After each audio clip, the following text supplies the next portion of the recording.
You ask Tiger to solve. This deals with linear equations with one unknown. The final result is y equals -4. Let's solve it step by step. Simplify the expression. Group like terms. Simplify the arithmetic. Group all constants on the right side of the equation. Subtract 16 from both sides. Simplify the arithmetic.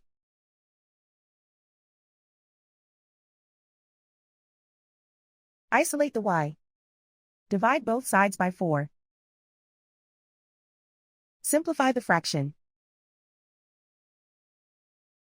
Find the greatest common factor of the numerator and denominator. Factor out and cancel the greatest common factor. And so the final result is y equals -4.